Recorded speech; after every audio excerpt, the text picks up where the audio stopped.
Start with the reverse side of the paper up.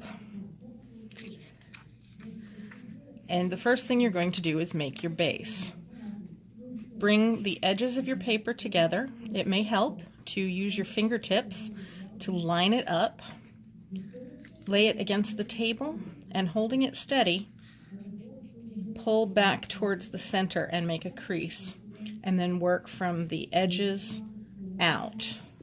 This will give you the most accurate line and meet the edges in the middle. Open your fold again, rotate it, and do the same thing, dividing the paper into 4 squares. Again, pull your finger back to press it down in the center. Press firmly to get a nice sharp crease. Now we're going to do the same thing on the diagonal, again in both directions. You have a little bit of an advantage here because you already have a point where the 2 lines meet. So you're going to go ahead and crease there again and work from the center out. You want this to be as exact as possible in both directions.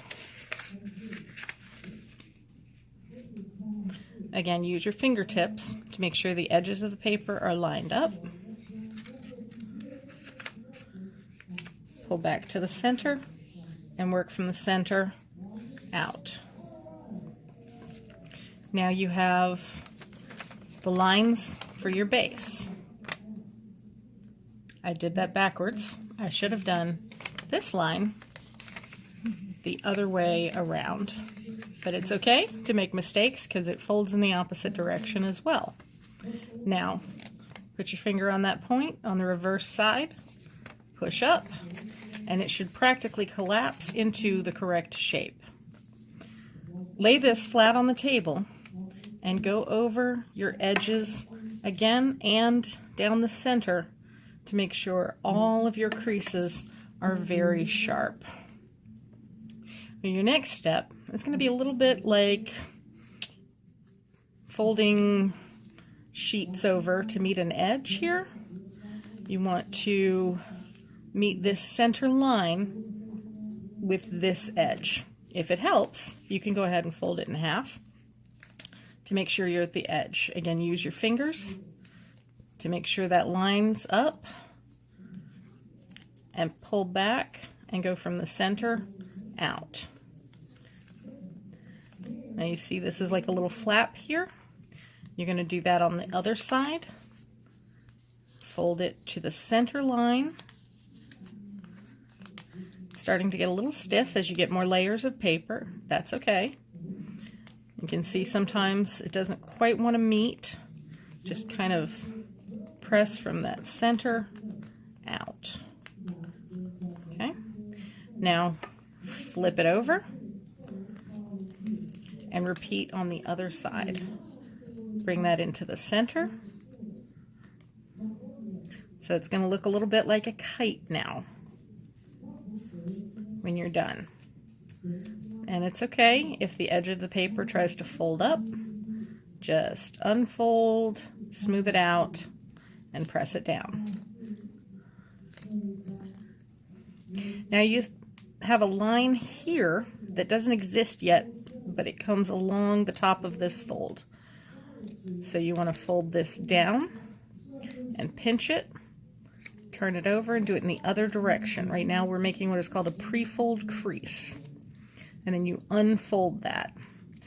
Now this part gets a little more tricky. You're going to unfold your side flaps and grab just the top layer of paper. So now you can see that white inside again.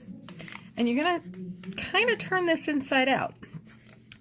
Press along this crease here so that it lets you fold it in the opposite direction. If you need to run your fingernail or a chopstick or a bone folder if you have one along that line. Now you have a diamond on this side. And again, we're going to flip it over and repeat that on the back. You're just taking that top layer of paper. You're going to turn this crease inside out, Same on the other side. And then flatten them. And now you have a diamond shape. These top pieces will eventually be your wings. But first, we need to make the head and the tail. So you'll look over here. You have 2 layers. However you want to do this, you want to take, you can either fold this flat or just work with it like that. What we did on the other side with folding the flaps in to meet the center, we're going to do that again. This is a little bit more difficult because it's multiple layers of paper now, so it's thicker. So you might want to take both your layers and reverse them and bring it down flat. In another lifetime, this would be a frog waiting to happen.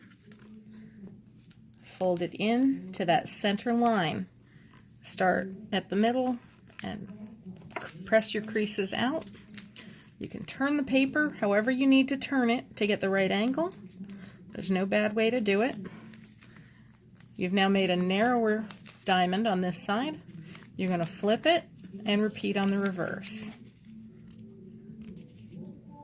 Bring it into that center line, both sides. So now you've got a long pointy diamond. Now you're going to close these up again the way they were before. Close that one over and close that one over so you're looking at a smooth side. You can tell you've done it right if you can kind of lift that and look at the white there. Now your next thing is to look at this line right here. You can see that line there. You want to fold this in such a way that this edge meets this line. Just gently fold it up like that, give it a quick press, and bring it back. This is a pre-fold. If you want to reinforce it, you can flip it over and do it on the other side as well, but you probably don't have to, especially once you get good at this.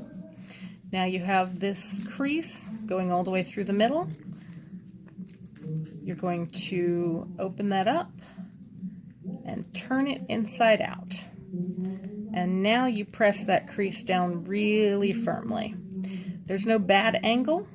You can make this wherever you want your bird's neck pointing. Repeat on the other side for the tail. Fold up to meet that line. Unfold here and push up on this center line to turn it inside out. Either one of these can now be your head. I want to use this side because it's a little bit more messed up. So we're going to do a pre-fold again wherever you want the head of your bird to be. Just give it that pre-fold angle. And again, you're going to open it up and you're going to inside reverse fold.